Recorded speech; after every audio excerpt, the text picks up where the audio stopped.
Good evening, everyone. We're going to get started with the President and Vice President debate.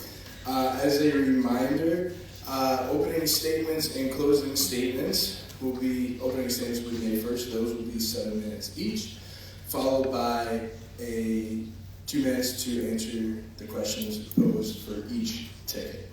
All right. So we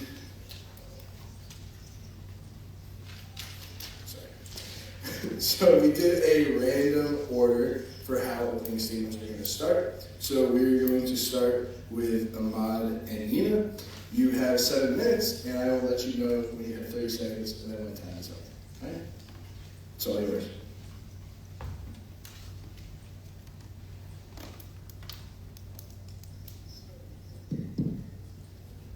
All right. Good evening, everyone. My name is Ahmad. I am honored to be here today as a candidate for USG President. I am a chemical engineering major from Naugatuck, Connecticut, and beyond my academic pursuits, I enjoy golfing and traveling. My future aspirations lie in the pharmaceutical industry, but today, my focus is on something even more incredible. The change we create together here at UConn. From the very start, I believed in the power of advocacy. I ran for residential senator in fall of 2022 because I saw real issues that needed solutions, such as ensuring that students observing Ramadan have a halal hot meal to break their fast, and as well as working on increasing kosher and other dietary needs availability at dining halls. These initiatives taught me that even small changes can make a big impact when students and administration work together. Since then, I've been committed to advocating for students, increasing funding, and amplifying voices that often go unheard. Through my time in USG, I've taken on several leadership roles. I've served on the University Planning Committee working on long-term institutional goals, and worked on at External Affairs as Deputy Director, where I focused on sustainability, political engagement, and community service initiatives. And currently, as Chief of Staff, I've worked closely with the President and Vice President, engaged with advocacy directors and committees, and appointed representatives to the University Senate standing committees. These experiences have allowed me to see both the strength of USG and areas where we must do better. USG has the potential to be a stronger, more effective, and more inclusive student government. My goals as president revolve around 3 key priorities. Number 1, strengthening collaboration with the administration to enhance services for students. Number 2, advocating for increased funding, particularly Tier 2 funding for students, clubs, and orgs. Number 3, transforming existing USG initiatives into flagship programs that have a lasting impact on campus. Change doesn't come from one person, it comes from a collective effort. To achieve these goals, we need strong student support, transparent leadership, and proactive approach to policy changes. I believe in working with admin, increasing advocacy, and ensuring that USG initiatives truly serve students. I want to thank you for your time and support. Let's work together to create a future where every voice is heard and every student thrives. Thank you. All right, hi everyone. I'm so excited to be here tonight in front of all of you. Thank you for coming. My name is Nina. I use she, her pronouns. I'm a sophomore philosophy major, and I'm an out-of-state student from New Jersey. So just for some context, when I first arrived on campus back in fall of 2023, a very long time ago, like most new students, I was scared. I was scared to be in a completely different state. I was scared to be surrounded by over 19,000 people I had never met before. I was scared that I wouldn't know where anything was. I was scared that I wouldn't be able to find my community. I was scared of the financial burden of tuition, or that I wouldn't do well in my classes. And I was scared that I wouldn't have access to the same things that I had at home. But luckily, these were the exact fears that made me get involved with USG. So after a few conversations with executive members at the time, I saw the impact that this organization had on the student body, and I saw the tangible efforts that the organization made to address the exact concerns that I came in with as a new student. So I decided to run for a seat in the Senate, and my first semester here I was elected as a residential senator for Towers, East Campus, and the Husky Village.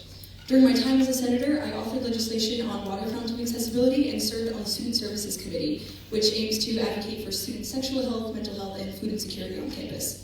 My time on this committee and seeing firsthand the behind-the-scenes work of pursuing these initiatives and setting up these programs really exposed my love for collaboration and advocacy and pushed me to pursue a more intensive path in USG. So last spring, when I was given the opportunity to act as the Deputy Speaker of the Senate, I knew that this was the perfect route to take for me to pursue my newfound passion. In this role, my two main responsibilities were to chair the Internal Affairs Committee, one, and to two, facilitate an asynchronous course for senators to receive academic credit for the work they're doing in the organization. My experience in this role, if it had to be summed up in just a few words, was really one of the most rewarding things I've done in a while.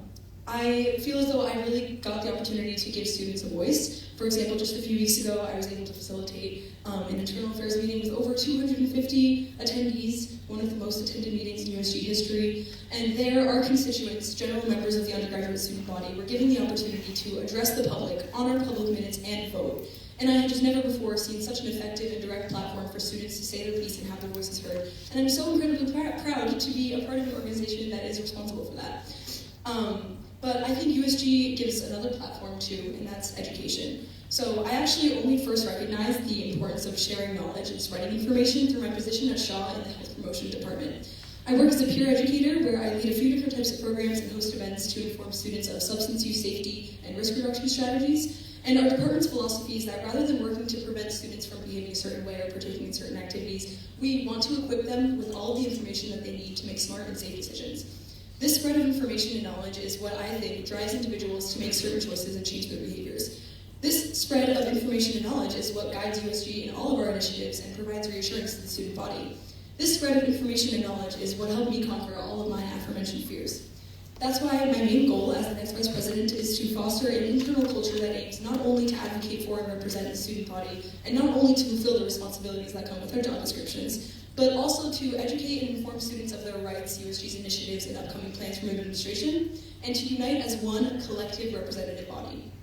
As our preamble says, it is the will of the students that our collective since be heard. I'm really looking forward to fostering this collective mindset. Thank you.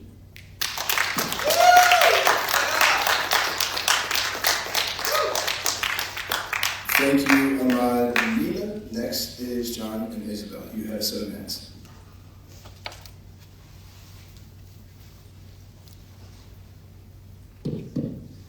All right, thank you all for coming out tonight. It means a lot to me, and it means a lot to Isabel and our campaign. I also want to take a minute to thank you, Andy, and the rest of the Elections Oversight Committee for all of your work moderating this campaign and this election season, so thank you all very much. So for all of those who don't know me, my name is John Guthrie. I'm running to be your next student body president. Some of you also might know me as Jack, either or works. A big part of this for me is why am I running? The big thing that I'm running for is change. Not just change for myself, not just change for you, but change for UConn. And not just change for UConn now, but for UConn forever. I think the future of UConn relies on this very campaign and this very movement that we are fostering. What I'm going to do with this opening statement is talk a little bit about myself, talk a little bit of how I've gone into this role and my passion for this role, lead it into what Isabel's work is doing on this campaign, and then kind of go and finish with some policy discussion. So my academic journey started at the Avery Point campus. I was a commuter student. I really didn't know what I wanted to do out of high school. I knew I really wanted to help people though, and I didn't know that was public service at that point. But what that meant for me was helping people in health and wellness as a personal trainer. There might be some people at home watching from Anytime Fitness, the gym that hired me when I got my National Academy of Sports Medicine personal training certification. But that certification opened doors for me to help people in the gym and help people in my general community. So as a personal trainer for 2 years, I was working 30, 40 hours a week. I was really overwhelmed with a lot of work, but the work I was doing in the gym was my step into public service. I had no clue that it was at all interlinked, but it really was, and so that was a big opening for me. Now at Avery Point too, I was studying history. I really liked history, so I majored in it. Don't know if that's a good enough reason to major in something, but it's worked out for now. So with Avery Point, I was doing my studying, but I was also involved on campus. I was elected as the Eco-Husky president my freshman year. That is probably the biggest organization on Avery Point campus. It's the Environmental Club. I fostered environmental sustainability activities like Earth Day event and some other trash cleanup events just for our community and ground. Moving forward to that, I stepped down from Eco-Huskies my freshman year, and I founded the surf club at Avery Point. I see some of my friends over there from Avery Point and the surf club, so thank you guys for coming. But yeah, Avery Point was a great community for surfing. I realized that there, and I picked up surfing. I was surfing before my childhood, but kept going, kept getting better at it with some of you guys, so it was really fun. So fostered a really good community of change at Avery Point, and most importantly, just fun. But it gave me a really good idea for how club funding works, how to run a club, and just how to keep people engaged in all the various activities that we ran. Now, I transferred up to stores here last semester. First thing I really want to do is continue my role as a public servant. My biggest goal was to serve for the people, not serve for myself. So I got involved at Senate, representing the Hilltop region. I live in Hilltop. I'm a residential senator for Hilltop. And I've been really thankful for what USG's been able to give to me as a senator. Now, besides Senate, I also got involved in Law Society. I was a Law Society journal writer. I worked with Isabel. Isabel's my journal editor. Isabel is a great addition to my campaign. She should have been my first pick. She's a great opportunity for change, and I think that she is the future. So here is Isabel. Hello everyone, my name is Isabella Cola. I'm a junior here studying political science, and I minor in psychology. While I'm new to USG, this is actually kind of why I wanted to run. As a student, this organization wasn't really a thing that I've even heard about, and I've been here for 3 years, so I think that was a major point to me that I was like, wow, something needs to change. Transparency is really key. I think that people need to learn more about this organization in general. So that's one of the reasons I want to run. I also am very much into public policy. I have been a captain for HuskyCon for 3 years now. It's really been enjoyable. I've been helping to do marketing advertisements for HuskyCon, including a lot of outreach. Hundreds of emails we send out daily. I also do the Jonathan's Instagram account, so if you ever see that, I'm doing all the posts for them. And on top of that, like John mentioned, I'm also doing the journal editing. So we get a couple essays in, and I edit them for the journal. We actually haven't had a journal a couple years now, so my new journal team is going to be taking it over. And we just revamped it up for this year. So there should be a journal coming out in the spring.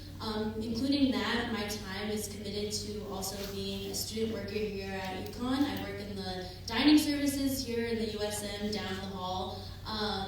It's really enjoyable, but at the same time, it's a lot of effort and commitment because you are working with people constantly. It's a rush. You have to be on your toes. So I feel like having that experience with serving people, not only through HuskyCon and working, it's really good to help me in this role. And so I think, honestly, transparency is one of our major policies that we're advocating for, but also it's so important because I want to help people, not only just people who are here in this auditorium and who've heard about USG, but also to outreach to more people who have no clue what's even going on, or have no clue about the policies that are currently going on campus. So with that, I'm going to let John continue with our policy. Yeah, thank you so much, Isabel. So I think USG transparency is a great point. Some of our big policy, I would say number one is tuition. All of us are students here. Our tuition costs keep rising every single year. We were just looking at it just earlier today, and when we came as freshmen, I'm a junior right now, so when we came into the school as freshmen, our tuition cost was roughly $17,000 a year. Right now it's roughly $22,000 a year. And so if we think that's fair, then it is what it is, but I don't think that's fair. And from what everyone's told me to advocate for is tuition costs. I think tuition cost is really the end of this campaign, and that is the means to an end of the goal. I think tuition costs is what we need to work on. On top of that, transparency is key. If we really want to do anything with that, we need to be transparent as an organization. We need to get the message out to how we're going to get that done. And that's really the big part of this campaign. Now, thirdly is just environmental sustainability and classroom sustainability, a lot of other policies, and really we're all ears for anything else. So yeah, please give us anything you want us to see, advocate for. I would love to be a public servant on behalf of UConn, and I'm excited to continue this debate and continue this discussion with later questions. Thank you all very much.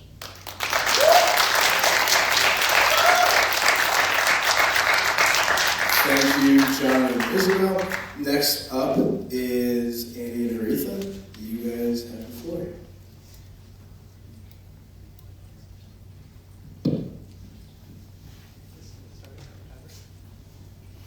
Hey everyone, first off I want to say thank you all so much for coming tonight. I know many of you have very busy schedules that you're working on to be here tonight, so first off, I just want to say Ruth and I very much appreciate that.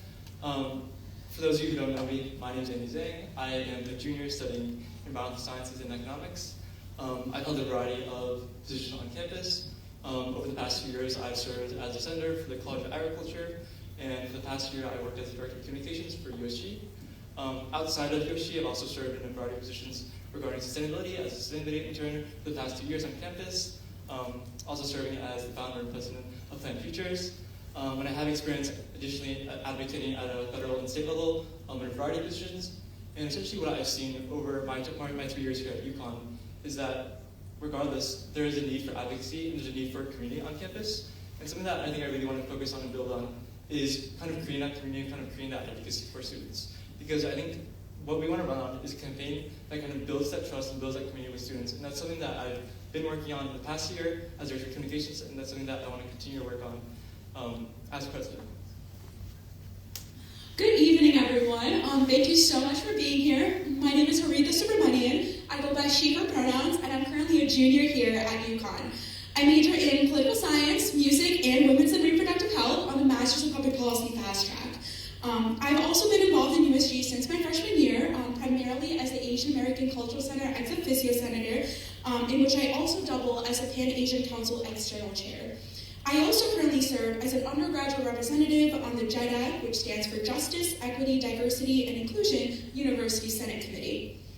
Outside of USG, I am incredibly involved in both activism and politics at all levels of government, from local to state to federal.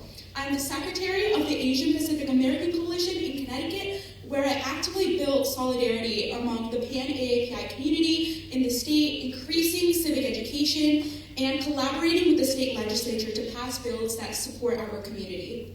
I also currently work as an organizer for Desegregate Connecticut, where I build relationships with stakeholders, including elected officials and town planners, and engage community members to bring a strong force of people who are fighting for more equitable and sustainable housing policy and land use reform.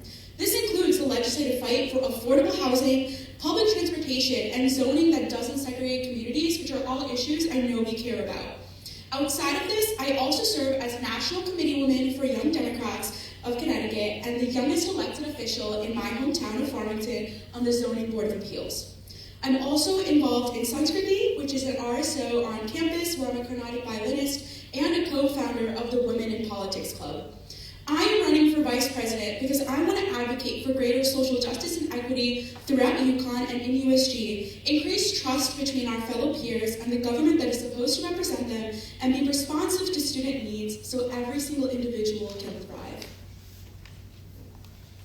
And so what you'll see with both of our track records is that over our 3 years and over our time here, we've built a strong track record of advocacy and impact regardless of whatever position we're in, right? Because Haritha and I are running for president and vice president because we're truly committed to social change regardless of the title or position that we have, right? Because regardless if we're a USG senator, regardless if we're a sustainability intern, we're always committed to creating positive change for people because that's kind of what we're interested in, right? That's what we're passionate about, right? And so when we're running, we've not only had the leadership roles, the titles that give you that platform to make advocacy, right? We've also used that position effectively to create meaningful change. And so what we want to do over the next year is to continue to work that a lot of USG has already done, right? Because I think when you're running for a campaign, you can say a lot of things that you want to do, right? But in reality, it's a lot harder given the size and the bureaucracy of UConn, right? And so what our focus is we want to continue building and refining the stuff that USG's already been doing, right? Because USG's already done a lot of great things over these past 3 years while I've been here, and something that we want to continue on is continue that growth. Because it's easy to campaign and say that you want to do 1,000 things, you want to fix everything on campus, right? But in reality, right, you have less than a year. You have less than a year. And something that we want to focus on is we want to create goals that are not only ambitious, but they're tangible, right? Because we want to make sure that we're focusing in the right areas. Because something that I think is pressing on everyone's mind right now is housing. The big thing is that sophomores and juniors and seniors, there aren't guaranteed housing, right? And so for someone to come up here, and if they wanted to say that we're gonna change that, we're gonna reverse, we're gonna back, that's ingenuine and dishonest. Something that we're focused on is we want to take the changes that are already happening and make it in a way that's transferable and transparent and possible. And so something that we want to do with housing, for example, right, is we want to make sure that the policies that were surrounding housing is maybe we're not going to be able to get sophomore, junior, and senior guaranteed housing back, but maybe we're able to get sophomore housing back, right? Or maybe we're able to create town halls that are going to allow for more student input. So we want to run a campaign that is built on advocacy, transparency, and trust.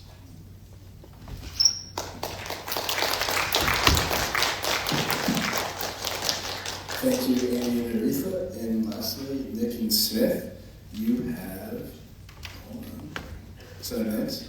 Your time is now. Good evening, everyone. First and foremost, I want to thank the Election Commissioner and Chief Justice for hosting this debate, as well as my fellow candidates for stepping up to be part of this conversation, and to my constituents here for giving me their support. For those who do know me, how y'all doing? It's been a long night, I know. But those who don't know me, my name is Nicholas Kafka. A little bit about me, I'm a transfer student from Townsend Community College, where I earned my associate's degree in liberal arts and science. During my time there, I served as the president of the Townsend Gaming Club before having the privilege of stepping up as vice president for the Townsend Student Government Association. Now, I'm pursuing a bachelor's in political science, and I represent North Campus as a residential senator, where I've had the honor of working alongside passionate students, organizations, and leaders who are dedicated to making UConn the best it can be. As vice president of the Townsend Student Government, I took on the role to extend far beyond my campus. Following the merger of the Connecticut Community College, I worked to unite the student governments across all CT state campuses, ensuring that students' leaders had a strong collective voice in this new system. I built relationships with student bodies across the state, making sure they knew who to turn for support, guidance, or advocacy. At the same time, I focused on making student life more accessible by cutting through unnecessary red tape that held back clubs, allowing organizations to thrive without needless bureaucracy hurdles. I approach leadership with one goal in mind: to make a student government that works for students, not against them. The same mindset is what I'll bring to UConn as your next USG president. I run because UConn deserves leadership that is not afraid to push for real change. Leadership that doesn't hide behind bureaucracy or settle for the status quo, but instead takes action to improve student life in meaningful ways. I believe in a student government that is proactive, transparent, and truly representative to the voices for those it serves. Tonight, I look forward to sharing my vision for the USG, and hearing from my fellow candidates, because this election isn't just about one person. It's about all of us in the future we want to build together. Thank you, Nick. And again, thank you to the Election Commissioner and Chief Justice for hosting the debate, and thank you for everyone in the audience for staying for this very long night. My name is Smith Bernard, and I'm running to be your Vice President of the Undergraduate Student Government to represent you as a student body. Now, I'm going to try to give some of my background in this limited time, UConn orientation style, with an icebreaker. 1, I'm also a transfer student from Connecticut Community College. 2, I'm a first-generation college student and a first-generation American. And 3, I have a younger brother who goes to Central Connecticut State University. Okay, don't all jump at once. It's the third one. Nick here has a younger brother. I have a younger sister who's in high school, and I hope she goes to UConn, the top public university in Connecticut, and remember that. And have the experience that is worth the tuition that this school allegedly thinks it's worth. It's because of her and the countless students we talked to that our campaign is focused on making a meaningful impact, years and decades beyond our time here. I mentioned that I'm a first-generation student because that has shaped my entire perspective on education and what I believe UConn should be. A school that informs its students, a school that is transparent with its decisions. And when the university fails to communicate, which, let's be honest, it has done for years, USG should be stepping in to fill that gap. My time at Long Beach Valley Community College in Waterbury gave me a unique perspective on the true purpose of student government, a perspective that has been missing in this at UConn. At community college, I had the opportunity to serve as president of the school's news magazine, where I helped inform students about the political developments across Connecticut, celebrated the achievements at our campus of just 4,000 students, and advertised clubs, events, take photos, captured many smiles that I got to see across campus. That experience led to me becoming treasurer of student government, where I ran on making student government more accessible, more fun, and more engaging with students, and less like a bureaucratic job. Remember, student government is a club. As treasurer, I managed the budgets, organized events, and advocated for students, both to college administration and to political leaders. And I know that hundreds of student club leaders on this campus are trying to do the exact same thing. Our experience at Connecticut Community College gave us high expectations of this top public university here in Connecticut that the school has not met. By the end of this debate, I hope we earn your vote or your support, or at least are comfortable with us winning and being your next USG president and vice president. Thank you.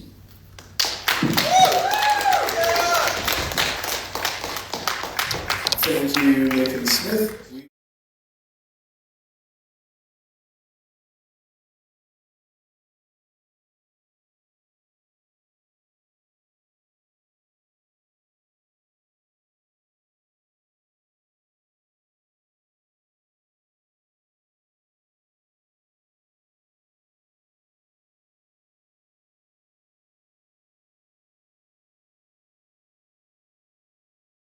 Very nice. 2 minutes starts now.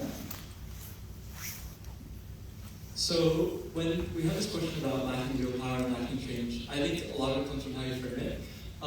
You actually can lack a lot of willpower and can get lost in, I think, the crowd a lot of times, and you can't just given our size, right? But I think some of that stems from a lack of experience, right? If you aren't knowledgeable about how to navigate an institution like UConn, know the right faculty, know the bureaucracy, you aren't able to create actual change.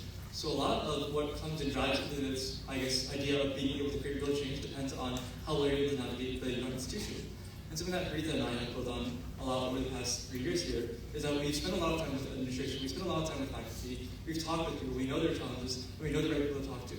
And so when people have, I guess, this question about whether USG is able to create real change or real action, it depends on how you frame it. If you aren't able to talk to right people, you are going to be able to create real change. But with Rita and I, you're going to be able to create a lot of real change because we know who to do it. We know who to talk to, who to contact, and we have that institution experience. We've been senators for the past 2 years. We've been in USG. We've advocated inside and outside of USG. We have experience in larger advocacy settings, and with that, we use that experience to create real change on campus.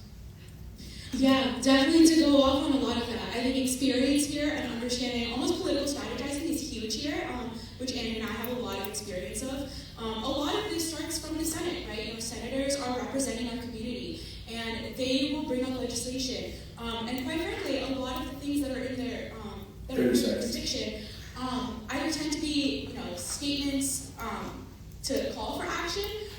But what we will do as president and vice president is take that further and connect those senators with the right people and advocate for what they want with university administration, but also figure out different ways to use the money that we do have. There's a lot of power in that money to find better ways to also meet the needs of students. Thank you.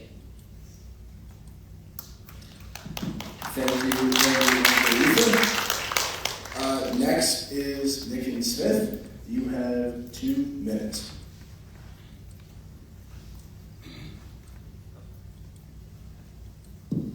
Yeah.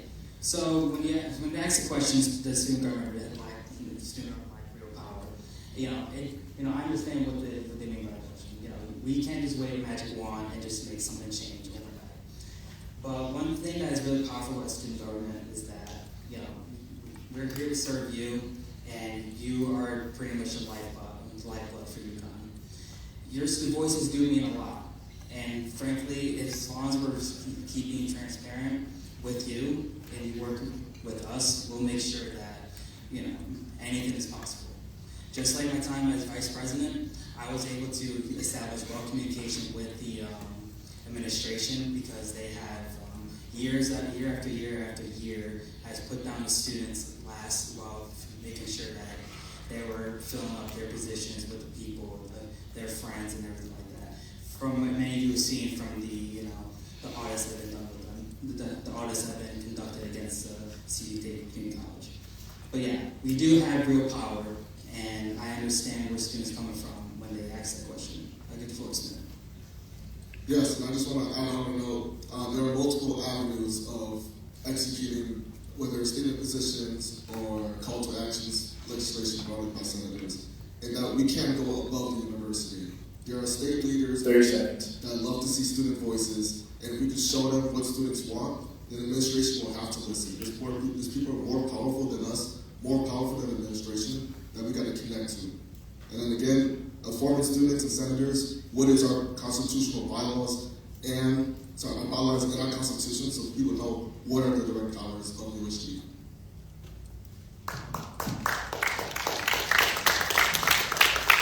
Thank you, Nick Smith, and lastly, Ahmad and Nina.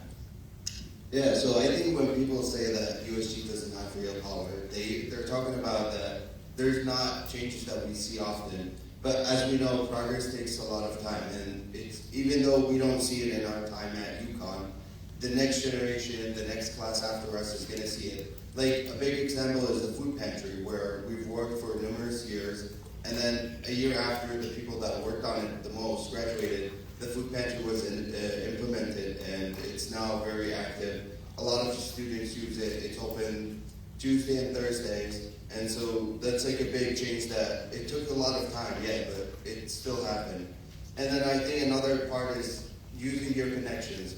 You know, we have a great relationship with admin. Admin tends to listen to USG, and so using that is a big part of getting change to happen. Maybe collaborating with the Board of Trustees, which I know we will do. We have a lot of great relationships, and using that relationship really helps a lot.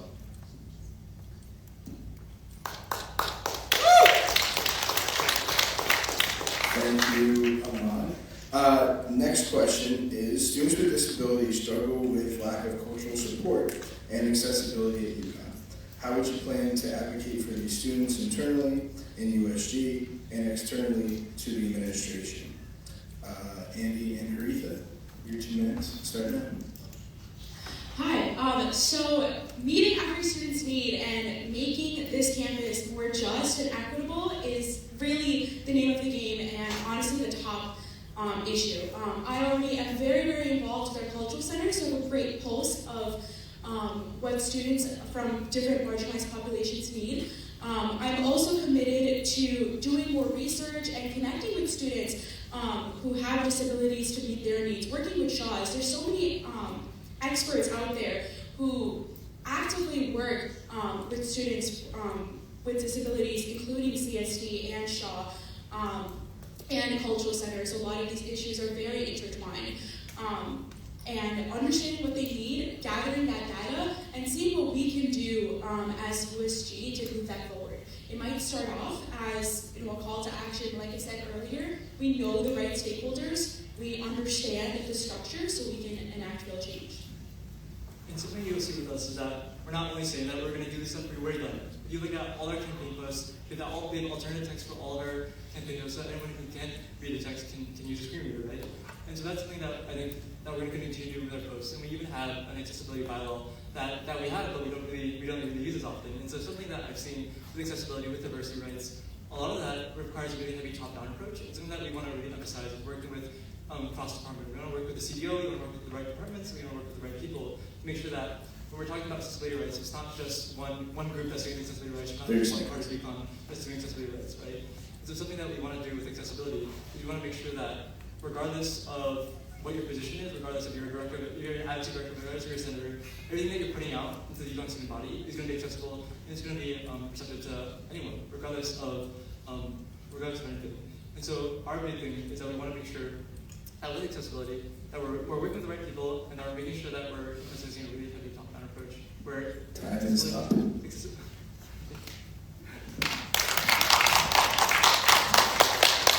Thank you, Andy and Haritha. Next is Nick and Smith. You have 2 minutes. So one of the biggest things I believe in is teamwork when tackling situations. So if I was the USG president, I would work directly with the CDO to make sure that accessibility and students with disabilities needs are being met. Another way I would go about it was with, just like how I did at Tungsten Community College, I worked with many clubs who handle issues like this. So, and I actually have experience here as senator where I worked with the UConn Canine Companions who were struggling with accessibility for service animals and training on campus. And I'm still in the process of working with the university to make sure that they loosen up their regulations so students who need service animals can get them on campus. And again, I want to add on to that note, we have been working with Canine Companions, and, well, we are senators, we have a legislative branch. If we were to win, we would serve the executive branch and do the executive job of actually executing these laws that have been passed through the Senate and making sure that these bills actually see changes in administration. And also, we want to make sure we want to inform students on their rights regarding accessibility and disability. There's been many efforts to do so on campus before, but I've been in instances where I've been in class and it's actually been instances where it's a violation of FERPA or other such laws. And we just want to make sure students are informed, make sure it's clear and concise, have students know what's going on campus and what their rights are.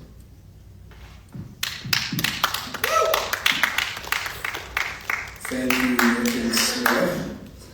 Next, and Anita, you have 2 minutes.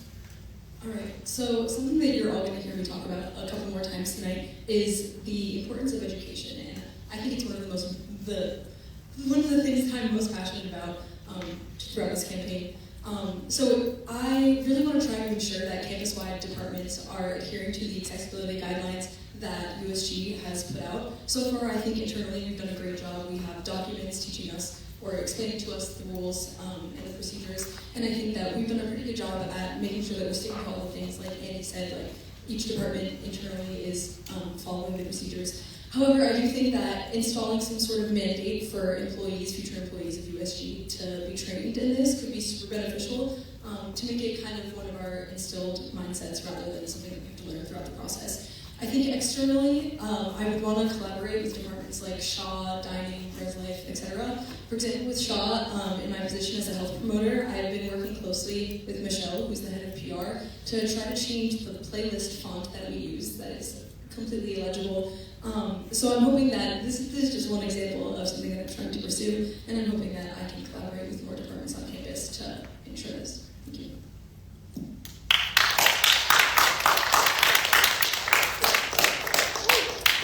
Thank you, Ahmad and Nia. We're going to move on to our third question, which will go to Nick and Smith first. What strategies would you take to resolve a potential workplace conflict or argument and help maintain order within the organization? You have 2 minutes.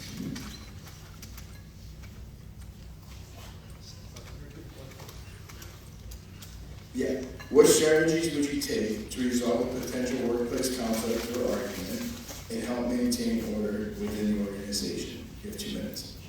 Yeah, so this falls largely in the role of the Vice President and with the Chief Diversity Officer as well. We want to make sure that at first we keep things, I'm blaming out, but when it was talked about during the Chief Diversity debate, whoever wins, we want to make sure that we follow, we work with their strategy, work with our office, and that we're able to make sure that things don't go too out of hand unless something's too crazy. If something's too crazy, that's administration. Remember, we're all students here. None of us are really above the age of 30, and administration is probably more equipped to deal with actually serious situations. Now, if something were to become a conflict resolution, we shall conflict resolution trainings on campus. We're all employees of the student government in order to win, and that is our plan for how we're to address it and make sure we work with the Chief Diversity Officer. Thank you.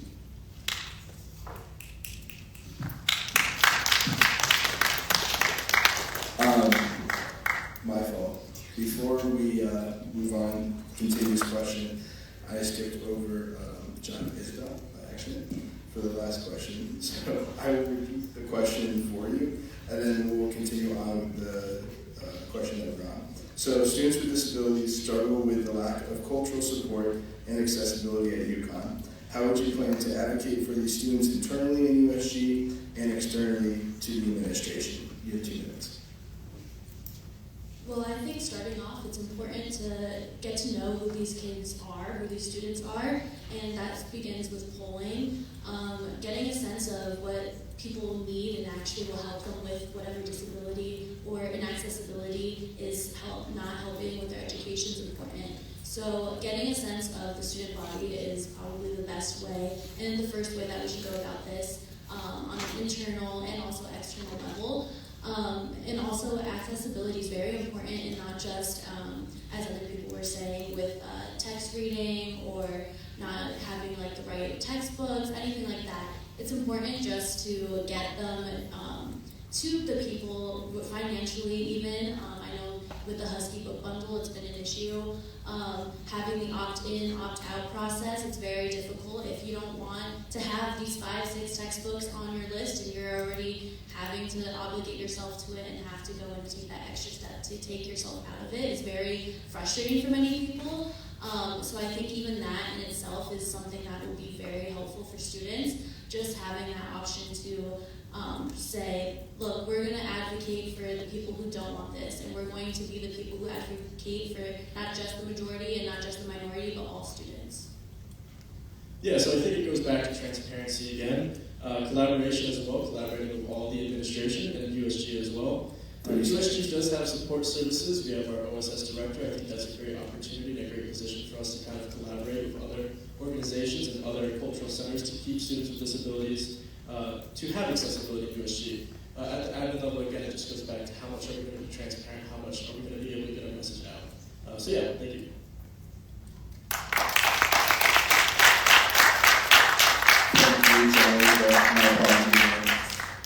Going back to our third question, this is now going to go to Mad and Nina. What strategies would you take to resolve a potential workplace conflict or argument and help maintain order within the organization? You have 2 minutes. All right, so our slogan for this campaign was Together for Change, United for Progress. And I just want to touch on that a little bit. So we all know that group mentality can be super powerful. People can come together and change something. We know it's not that difficult. But to come together as a unit, as a collective mindset, really creates progress, I think, in my mind. USG is made up of more than 100 people in various different departments, with the Senate and funding staff, comms team, comptroller's office, all of the different departments. And though we might not interact too frequently, we are here for the sole purpose of representing the student body and giving them a voice. And in my experience, USG's internal culture has been successful at coming together to create a change. Some things that I do think that we can touch on is if we see some conflict in the organization.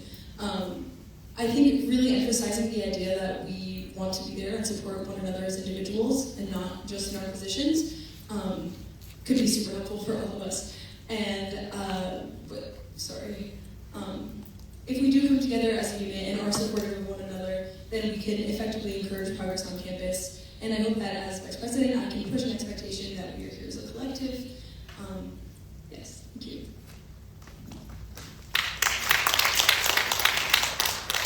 Thank you, Nina. Next up is John and Isabel. You have 2 minutes. So I fully agree with what Haritha was saying about uniting and being together. I think it's really important. Change only comes when we're all on the same page as a unit. I feel like when there's a lot of conflicts that arise, it's important to take a step back and really understand where each and every person's coming from. And especially as a leader, you want to be able to take a pulse of the room and just see what is it that is causing this draft, what is it that's causing this rift in our discussion, and why can't we collaborate. So I feel like taking a step back and really figuring out the root cause is important, and also being able to just stick together and come up with solutions as a unit and as a whole is very important. Yeah, no, I fully agree with that. I think that's a great answer. I just think moving on from arguments, trying to find a commonality between each other. And I think a big issue is that there's a lack of unity. I think there's a lot of polarization recently. And I think that we all have to remember that no matter what, we're UConn students, we're also Americans, we're also all from the same country, we're also the same people. We might come from different backgrounds and have different cultural differences or any other differences in general, but I think it just comes back to find any commonality and find anything that we can unite on. So, yeah.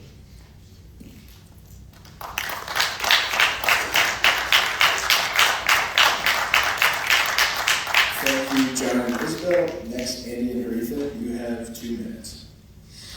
So I actually have worked a lot in conflict resolution in my role, especially when I'm leading a lot of political discussions or just being an activist, and while serving in the Diversity and Outreach Commission, where I've seen how a lot of these conflicts are actually resolved in USG.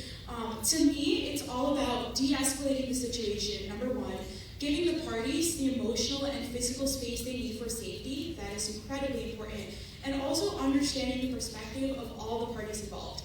Active listening and empathy are the two most important skills here, and that is what I practice every day, and Andy practices every day. Also with educating each party about their rights, especially if the conflict is very serious, and any resources that they might need to help. And to add on to that, I think we don't have to talk about what we would do, because we've been in situations where we had to implement these strategies, right? And so, as a same-day intern, as a career communications, I'm in a position where I'm working with a lot of undergraduate students on a lot of different projects, and something that I've come to understand is that students have a lot going on, right? And as a result of that, there can be tension, there can be conflict in the workplace, right? And so that's something that I've seen sometimes as a sustainability intern. And something that I think has been really helpful in navigating that conflict is is understanding that you have to separate the work from the person, right? Because I think oftentimes as students, we really get sucked into a lot of what we're doing, right? And because of that, we kind of feel a little like forced their identity. 30 seconds. And I think that's something that it's important to understand is that when we're working as whatever position we're in, we're understanding that the work is separate from the person. And that at the end of the day, regardless of if we have a work conflict, regardless of our disagreement about how something should be done, that we're still students at UConn, and that we're going to come together, regardless of whatever happens at work, to be a community.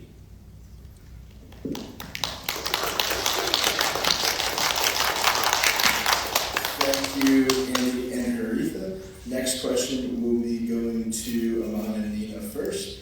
This is also where we are going to take, these are student questions that were submitted. All right? So this question is, access to Tier 2 funding is crucial for student groups on campus. What specific funding policies would you try to change to make Tier 2 funds more accessible to students? You have 2 minutes. Yeah, so Tier 2 funding is part of USG's initiatives, and working with the comptroller is going to be very essential to figure out the process moving forward. I think a problem was that last year we ran out early on because of club sports, and so maybe this year we're trying to work with the admin to see if they could take it on, maybe have the rec pitch in some money. You know, it's a lot of money that they use, and so having admin work on to see if they could be a part of the initiative where they could take on some of the cost, because club sports are a big cost to USG, and they're about 40% of the budget, and so maybe improving that percentage where it's lower contribution from USG, so that allows for other clubs to take on more money from USG school.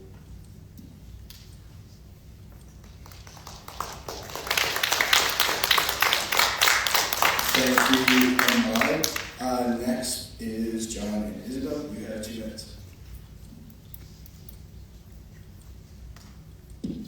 Yeah, no, I really agree with Ahmed on that. I think the biggest thing is just working with our controller.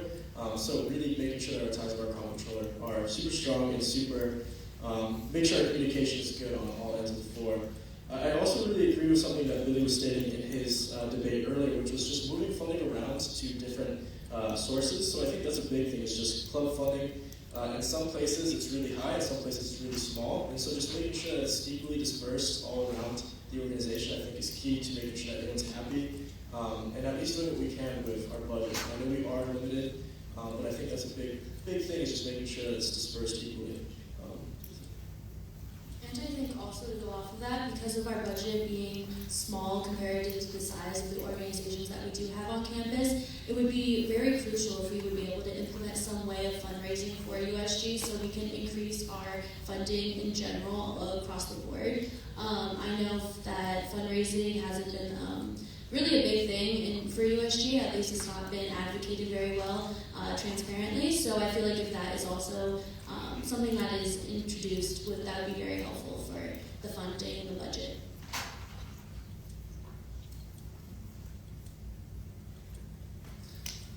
Thank you, John and Isabel. Next,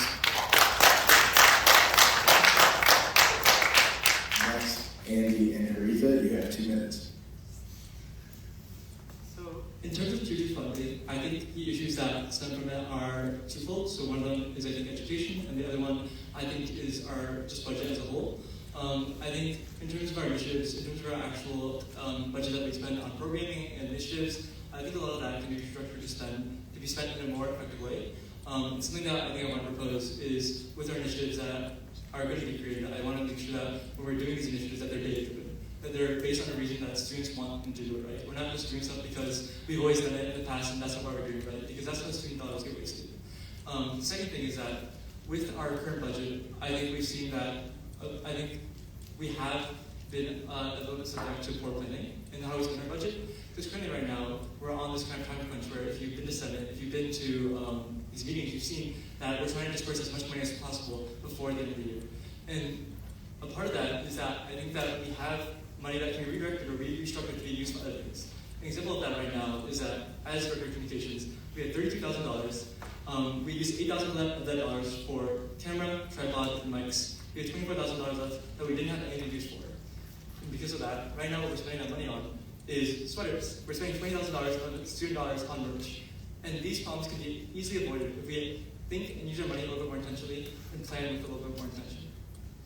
Yeah, and the second part to that problem is definitely the education aspect of it. 30 seconds. Funding policies are hard to understand, y'all. Like, I'm in RSO, and I've seen these problems firsthand. We've had some great initiatives with the current OSS director and comptroller who have been doing a great job of leading trainings. That's what we need to see more of. I love one-pagers and easily digestible information. So getting that information out to clubs, I know we talked about accessibility, making sure that information and deadlines are easily accessible and implementable.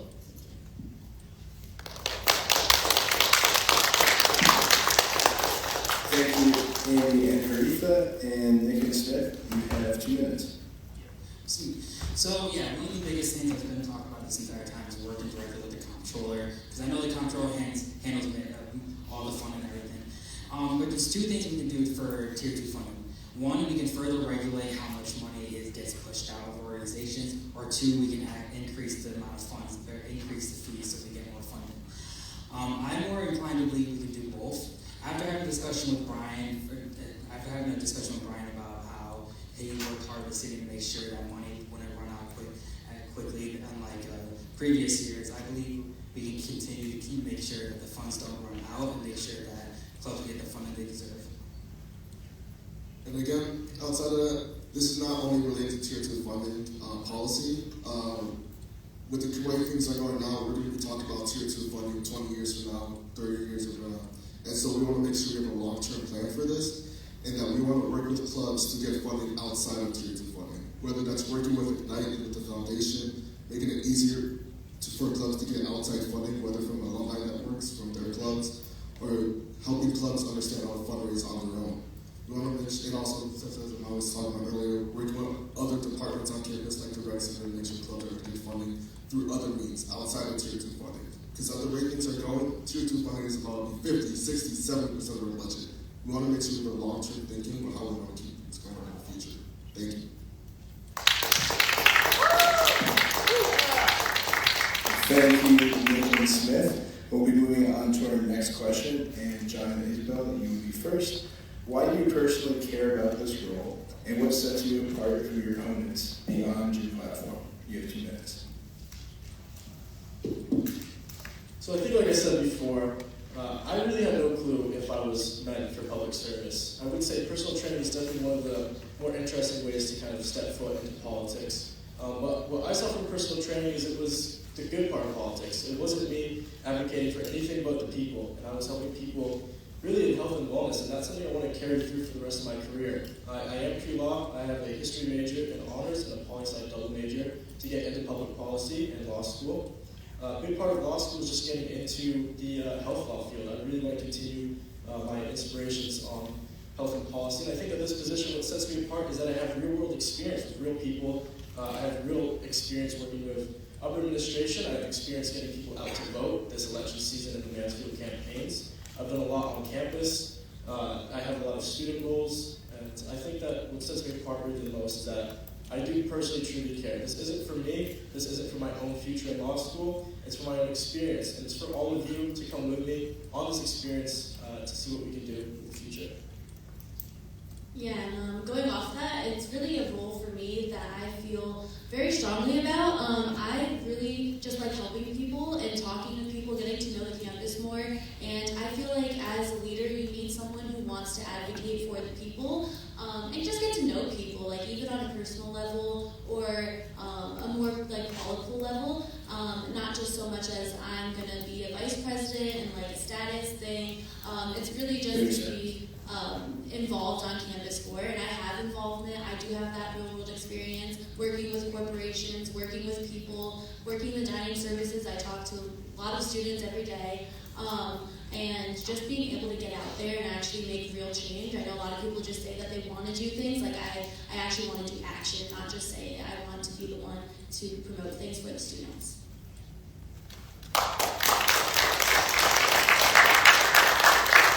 Thank you, John and Isabel. Next, Anthony and Haritha, you have 2 minutes. So I think what sets us up from the other candidates is that I think when we're on a stage where we're talking about what we want to do, right? You'll see us talk about how we want to increase funding, we want to increase sustainability, we want to increase transparency, right? But these aren't things that you need to do as a president, as a vice president. These are things that you can do regardless of your position, regardless if you're just a student, regardless if you're an environmental science major, regardless of what your title is, you can always advocate, right? And so what sets us apart is that we're not just saying we're doing this stuff because we're on a debate stage. We're saying this stuff because that's what we've been doing for the past few years, and that's what we're going to continue to do for the next few years, right? Regardless of whatever field we're doing, in sustainability, in housing, we've continued to work on these efforts, right? And this is something that I've also done as Director of Communications. I'm not just saying that I want to increase transparency, I want to increase communication. I've done it actively in the past year, and that's something I'm going to continue to do. And so I think what sets us apart is the fact that not only are we saying that we want to do a lot of stuff, but we've already done a lot of stuff. And we want to continue building on all the progress and initiatives that we're doing as president and your vice president. Yeah, to add on to that, a lot of this, activism, leadership, and community building, it's a habit. It's something that you continuously practice, and you make that integral to every single thing that you do. And Andy and I are very committed to doing that. We've done it in the past. I see no reason why we won't continue to do that. We're also very well connected, both on and off campus. We're very involved individuals. And we're experiencing building those relationships that is necessary to pass those initiatives. This work is important to us. You all have seen our track records, and I am very confident that we will succeed in this role. Thank you.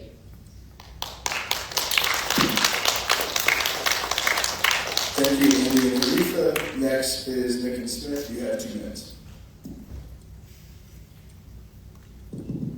So one thing I think that sets apart me from all the rest of the campus up here is that because I have past experience of leading a student government.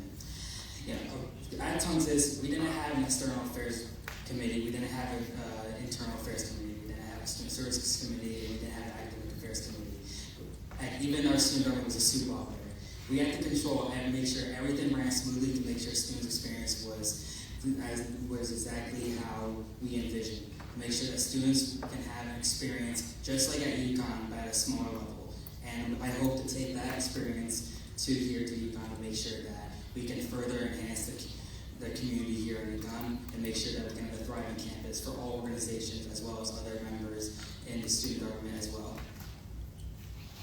Thank you, Nick. And I'm not going to question anyone else's here motives. We're all passionate, hard workers, and we all deserve probably a little more sleep. What sets us apart is that we are transfer students. We do come from a different system. We worked under a different student government, under different bylaws and a different constitution, and we still were able to advocate. And we've been able to do that here as well at UConn through the Senate. We've been able to advocate for students just as any other student government. So no matter what system is there trying to work against us, we will read the bylaws, we'll read the constitution, we'll read the funding policy, we'll understand what's going on. Now, what sets me apart is that I'm a financial experience. I have served as treasurer of the student government at Montauk Valley. I've worked 2 years collaborative as an accounting intern. I have an accounting degree and an accounting certificate, and I'm studying economics. I get to work directly with the comptroller's office and make sure that our financial path is sustainable for the future. And that's what sets me apart. Thank you. Thank you, Nick and Smith. And Maud and Nina, you have 2 minutes. Okay, so I think that there are a few things that set us apart from our contesters. The first being that we've been in the organization since we first joined, or since we first got on campus. Now acting as the deputy speaker and Ahmed as acting as the chief of staff, we have the institutional knowledge that we need to drive the administration forward. The next thing is that we have individual differences. Ahmed and I come from 2 different backgrounds, 2 different families. We speak different languages. We're interested in different professional fields. But we find a commonality in our genuine passion for student advocacy. Like I said before, we both got involved with USG right off the bat, our first semesters on campus. Since then, we've both been incredibly active members of the organization, rarely ever missing senates or committee meetings, offering legislation, attending conferences, having conversations with admin, facilitating meetings, and being a support system for the rest of the organization.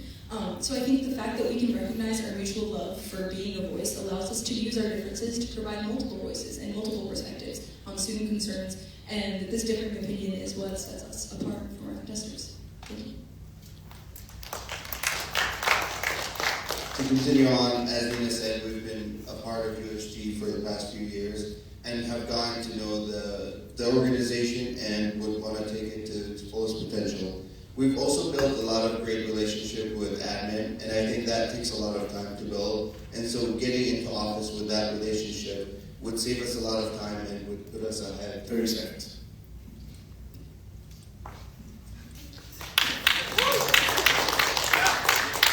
Thank you, Ahmad and Nina. We are going to go to our next question for Andy and Haritha. How do you feel about this year's administration's choice to cut advocacy coordinator positions? Are there any other changes to staffing that you intend to make? You have 2 minutes. I think cutting advocacy coordinators is something that I think it can be understood. And I think a lot of it is similar to, I think, talks about restructuring budget, restructuring advocacy, making sure that I think everything that USG and admin currently doing is intentional, right? Because the current administration wouldn't just cut these advocacy coordinators because for any other reason, right? And so I think what we want to do with our staffing changes and what we want to, I think, see is make sure that everyone that has a position in USG is doing it for a reason, right? Or making sure that every position that we have on campus is intentional and that it's not just there because it's been there from years past and we're just going to continue to do it, right? And so I think that it can be understandable why we cut for certain positions. I think it's also important to understand that the positions that we have, the positions that we want to have, should be intentional and should be based on reason and based on transparency. Yeah, I think that idea of attention is really important.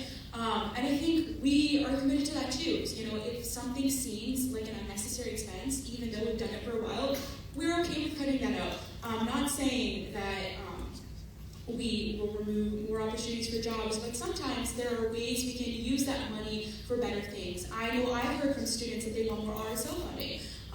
And have that money, the students' activities fee, to go back to the students and support their own leadership, their own cultures, and their own communities. 30 seconds. So there are many ways that we are empowered and very, very open to restructuring that money when given the opportunity. Thank you, Andy and Haritha. Next is Nick and Smith. You have 2 minutes.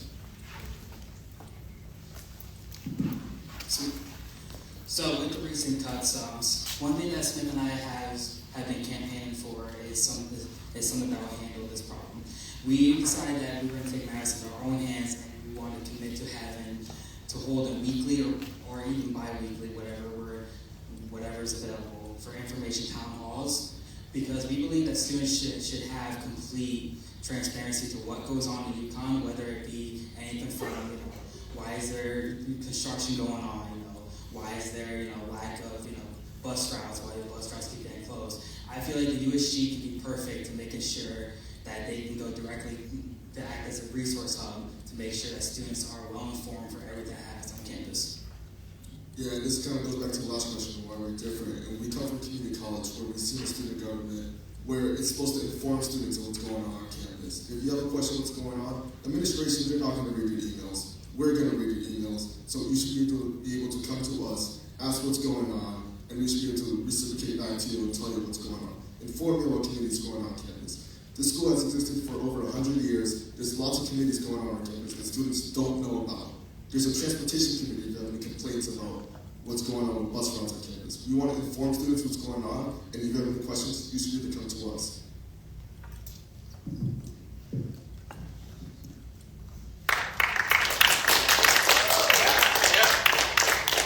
Thank you, Nick and Smith. Next, Ahmad and Nina. You have 2 minutes.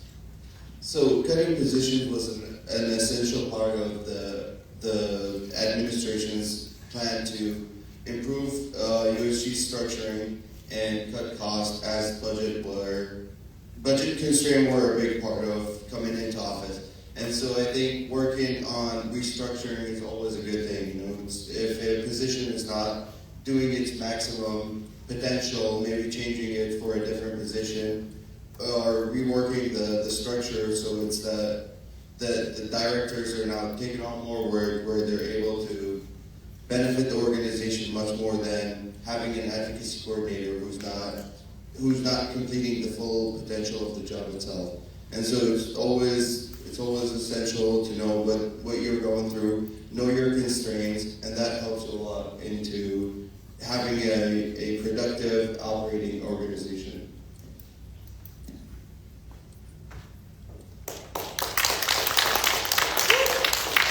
Thank you, Ahmad. And lastly, John and Isabel, you have 2 minutes.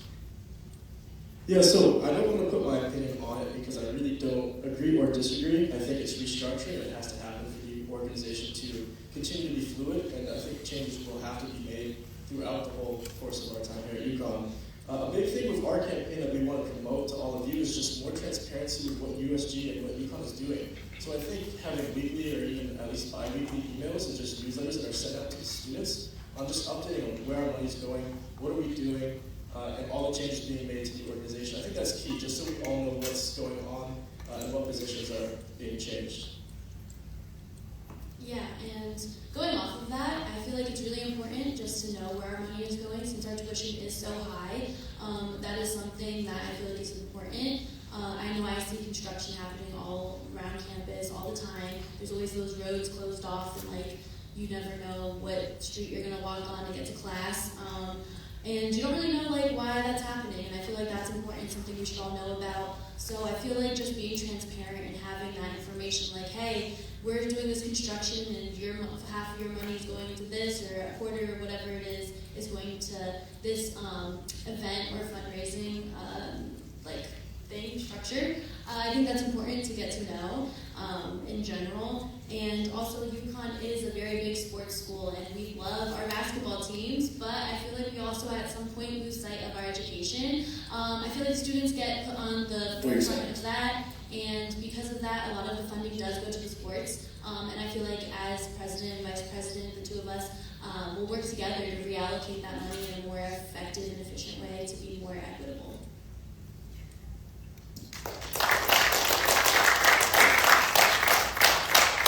Thank you, John and Isabel. We're now moving into our last question, and this will go to Nick and Smith.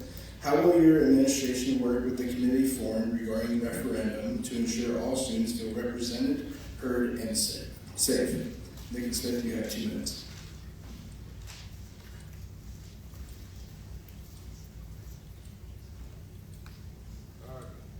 Hello. I was lucky enough to be the person to make a motion at Senate to form the committee. Because if you were to read Bylaw 6, Section 5A, it says the questions of a referendum should be rated clearly and concisely as possible. And it was my understanding, and the majority of Senate voted in support of that belief, and that this committee should be formed to discuss and hopefully propose amendments on the legislation to make sure that this referendum goes to the full student body. Because that is something our campus is. We want this referendum to at least go out to the student body and get a pulse on the student body. If we don't know what the student body thinks about these issues, we are not able to effectively do our jobs and advocate for whatever the student body wants. So we hope to work with whatever the outcome is. We hope to continue working as senators to see it come back again to Senate. And that is our position. Thank you.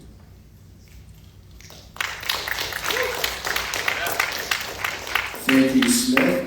Next, Ahmad and Nina, you have 2 minutes. So as we all know, the referendum has been a big project this year. And so creating the committee is a big part of always working through the legislation and just knowing exactly what to ask students. And so the referendum was proposed to us, and USG has done its due diligence to take it on, to advocate for like the student body to show up and say their voices on it. And so I think we've done a great job with that. And creating the committee is also a big part, where it's now in the committee's hand to rewrite it, to restructure it so that it's more clear, concise, and we're able to actually get an answer that is productive and could benefit us in advocating to admin. And I just wanted to touch upon that. So conversations about the referendum began for the sole purpose of reassuring students that we can hear them and that we want to represent them. And for this referendum specifically, people kind of struggle to take out their personal biases and ideas. So I would like to work with the committee to spearhead more discourse and forums and try to have more open conversations where people can feel more comfortable to have an unbiased opinion. Thank you. Thank you, Ahmad and Nina. Next, John and Isabel. So I was at the Senate meeting that went until 9 p.m. that night on the referendum. I was having a really hard time to favor either side of the referendum. Honestly, I stand neutral on the issue, but I don't think this referendum would have any effect besides causing access stress to the student population. I think as president, the student body comes first and foremost, and I do not think that this is a USG-related topic that is worthy of being discussed here at USG. I really do want to just make sure that the facts of this referendum were quite biased, and I am in favor at least of the committee being formed by Nathan Smith. I think that as long as it's in the committee's hands, I think that it is worth being moved forward in that way that it's at least not biased, but I really couldn't favor it with a biased description on the referendum. Thank you, John, as well. And lastly, Sorry, can I have a text rebuttal as we were mentioning campaign? sure, you can have one there. Thank you. So I just want to add on a little bit in that before the legislation came to Senate, me and Nick had conversations with both sides before it came to Senate, and we heard many concerns about safety and lack of inclusion within this, and that is not what USG stands for. We make sure that this committee was formed. We want to work with the committee to make sure all voices are included and that everyone on campus feels safe, no matter what side of the political aisle you believe in or how you feel about the referendum issue itself. And we just want to make sure that's a highlight of what USG stands for and what we stand for. Thank you. I would like to add, these conversations that we had were very productive. We did keep them quite in secret because we didn't want to make sure that we wanted to make sure there was an outcome that was presented before Senate was able to convene and actually go off the issue. So I was glad that Smith and I actually took the time to reach out to all of them, and we will do that if we were elected president and vice president. Thank you, Nathan Smith. Lastly, Andy and Aretha, you have 2 minutes. So something that I've seen that I've heard in everyone's responses is that either it's not a USG issue, it's a neutral issue, and I think that all the answers are a little bit misguided in the sense that how can you say it's not a USG issue when 300 people came out to meet you on a Monday night to a USG meeting to vote on whether or not we should have this referendum? I think it's disingenuous to say we're going to be neutral on an issue that students care about when your job is to represent students and what they care about. So if 70% of students come out and say they want a referendum, they want to vote on it, you can't just say that this negative is not a USG issue when they've actually shown that's a USG issue, right? So something that I think the referendum is that we're going to continue to work with the committee that was created. We're going to continue to work with this advocacy because if students are coming out on Monday night to meet you for 3 hours to come talk about this issue, we have to deal with the issue. We have to talk about the issue. We have to make conversation and discourse around the issue.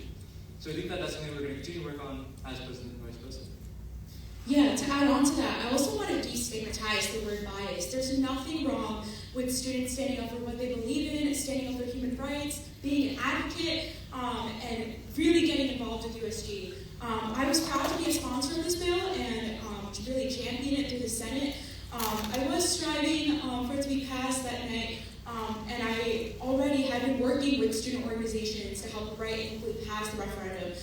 Nevertheless, I am happy to see that student organizations are willing to shape this referendum and create, and all in all, the most important part here is, although we all have our own biases, it's about collecting good data and being data-driven.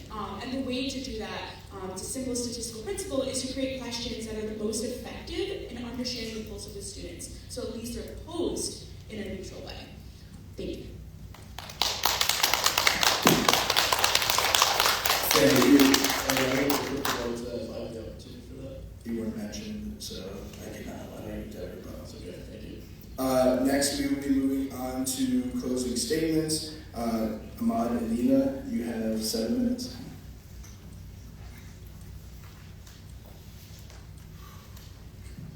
All right, hi everyone. Thank you all so much for taking time out of your night to come here and scope out your future representatives. I know it's a Monday, it's 9:30 p.m. We're ready to go home. Just want to quickly thank Chief Justice Lanza for all the work that you do in organizing these elections. You're doing great. Thank you, union staff, for your space and microphones, and special shout out to Speaker of the Senate Kyle Lowry, who taught me so much over this past year and was so supportive of me and really showed me what it means to be a leader. And most importantly, thank you to the students for allowing us to represent you on this level. Without you, there would be no USG. We know that there's always room for improvement. By no means is UConn nor is USG perfect, but I'm really looking forward to having the opportunity to work my hardest in fostering a sense of community on campus, providing all the services that students need to feel comfortable, and encouraging progress through building a strong internal culture and prioritizing education. Together for change, united for progress.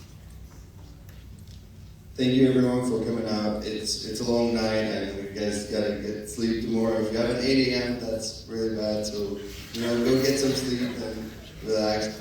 Thank you for everyone that has made this such a great process and had made the debate a very big part of the election and allowing us to present ourselves and our platform. I want to thank the organization. We've done a lot of great work this year, and so all the advocacy committees, everyone else, the comptroller, we've given almost $1 million this year, and so that's a big part. So thank you to everyone. Thank you, Iman and Nina. Next, John and Isabel, you have 7 minutes. Yeah, thank you so much all for coming out tonight. Thank you for staying until, 9:30 now, basically. It's a long night, thank you all, and thank you again, Andy, for doing all this, and thank you for the Elections Commission for staying out tonight. I really want to reiterate the message that, as president, this position would be for the students. This wouldn't just be for one group or one other group. It's not biased, it's not a biased position. Really, the end goal of this campaign is to put all of you forward and look at all of you as equal. The goal is for equality, the goal is for transparency, and the goal is for change. So tonight we've talked about the challenges UConn is facing. Rising tuition, a student government that needs to be more transparent, and the urgent need for sustainability. But more importantly, we've talked about solutions and how we'll achieve those solutions. We're not just here to talk, we're here to act. Our experience as a leader, an advocate, and students who understand these changes firsthand has prepared us to bring real change to the student organization. USG should work for you. It should be fighting for your needs, your concerns, and your future. Together, we can make this happen. This election is about all of us. It's about making sure that every student at UConn has a voice in its decisions that affect our campus and all the other regional campuses. If you believe in UConn, where affordability, transparency, sustainability, and just getting out all the messages of equality and just general well-being are priorities to you, then I ask for your support. Let's build a better UConn together. Yes, and just one more note. I would like to say we are for the little people, I guess, if as cliche as that sounds. We're for everyone, even if they're afraid to say that they don't want to, come up to someone who is in the student government because they're intimidated or maybe they just don't feel comfortable attending these things.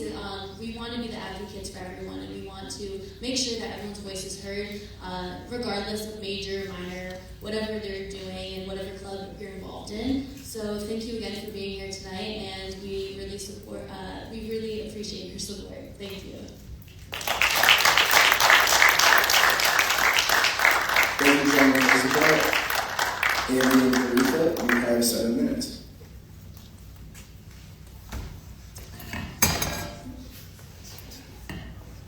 So I think something that we've all seen tonight is that there's a lot of issues facing us currently as we're heading into the next year, right? We have a lot of anxieties around housing, we have a lot of anxieties on the federal level with DEI stuff and executive orders that are coming down, and as a result of that, we need really strong advocacy to defend against that.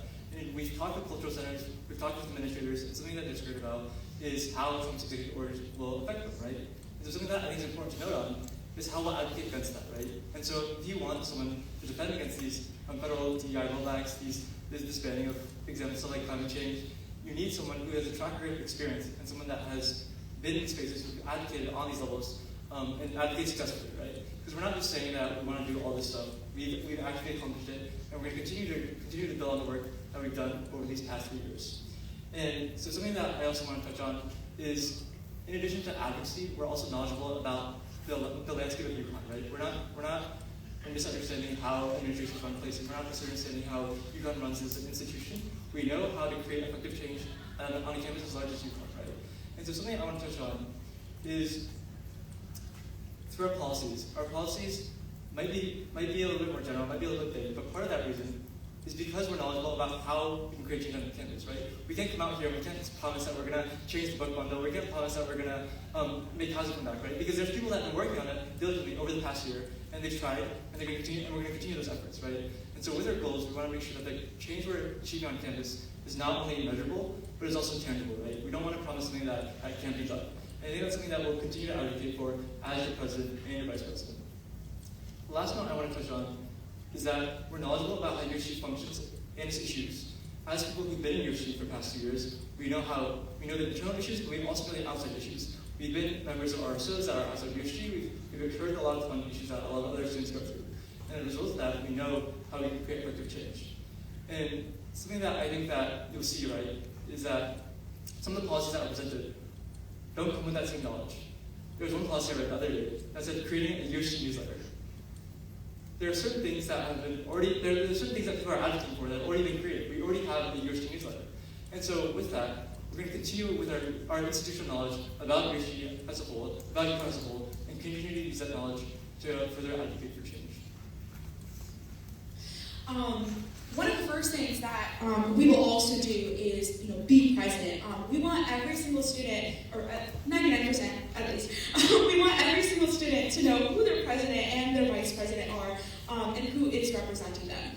We also want to build a more responsive government that responds to what students need, especially with everything going on in the world today. A lot of students today just need reassurance and resources to help deal with it.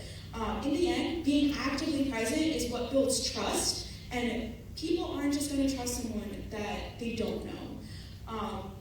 I would also like to thank you all for being here tonight and taking the time to engage in this conversation. It's clear that students at UConn are passionate, driven, and eager for real change. But as we've shown, change doesn't happen overnight, and it doesn't happen in isolation. It's a united force. It requires solidarity, and we are committed to building that. And something that we're going to continue to build on as president and vice president is continue to build trust and communication with the student body.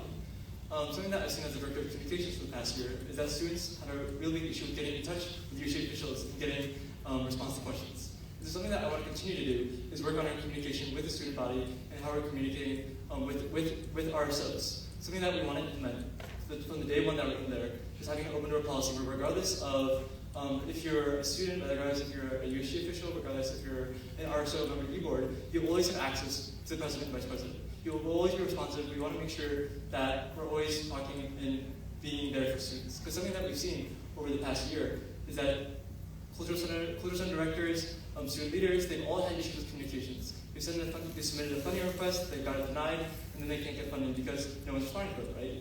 And so something that we're going to continue to do over this past year is continue to work on building trust, continue to work on building communication with the student body. Because at its core, what USG should be most prideful on is its trust and its communication with the student body, and that's what we plan to do over the next year.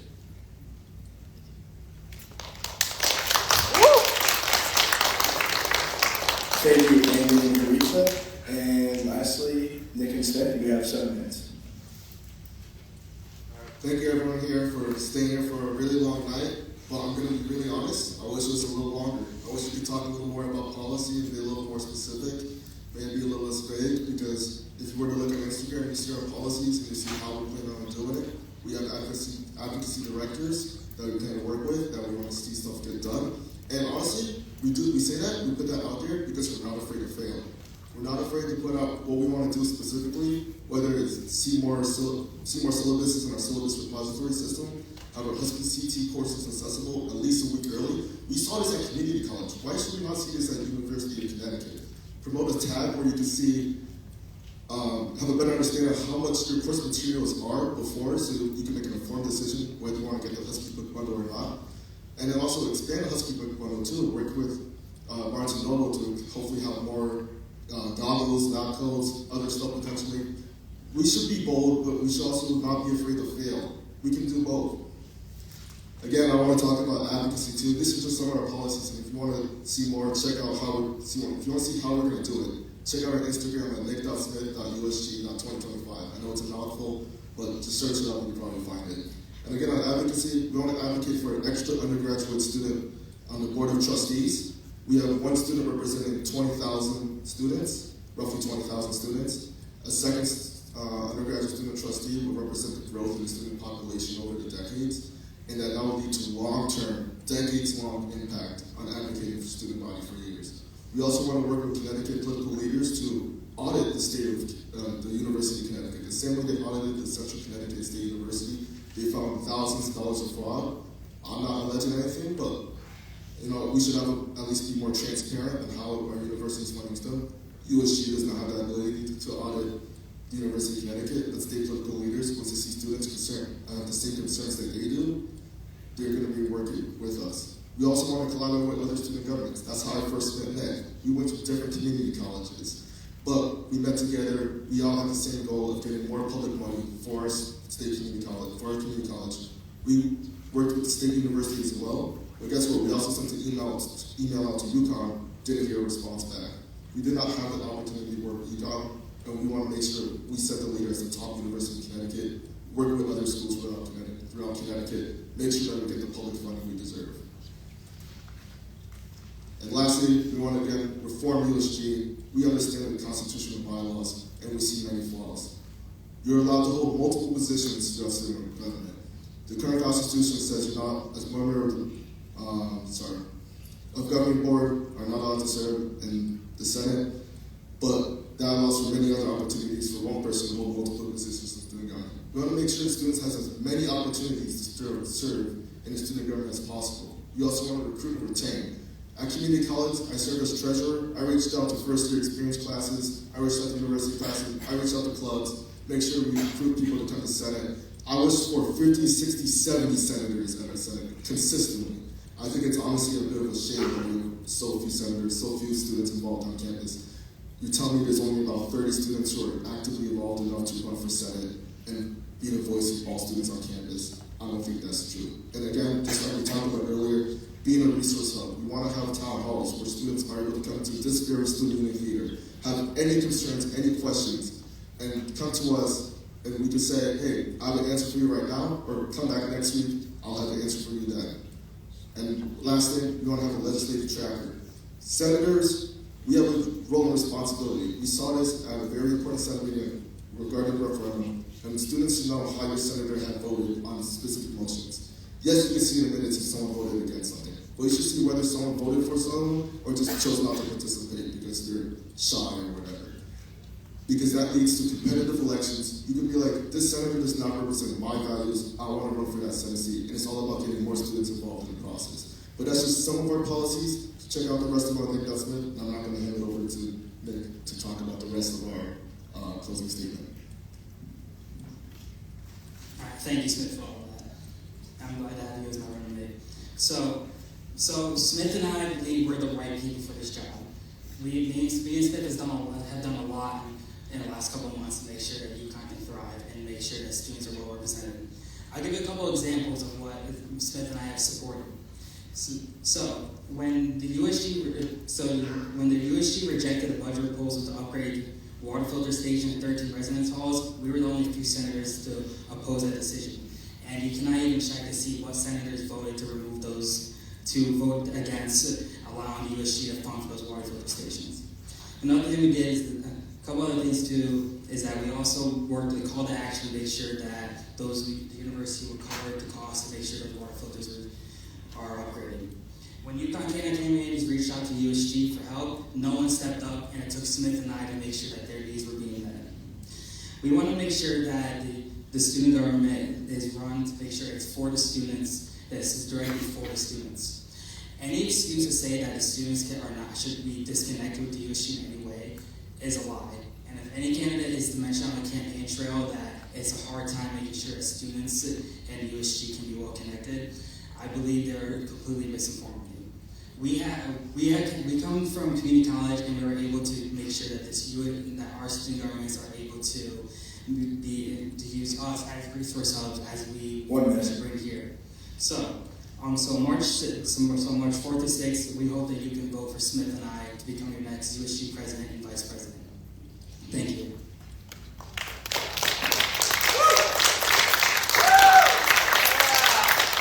Thank you, Nick Smith, and that will conclude our presidential and vice presidential debate. I want to thank you all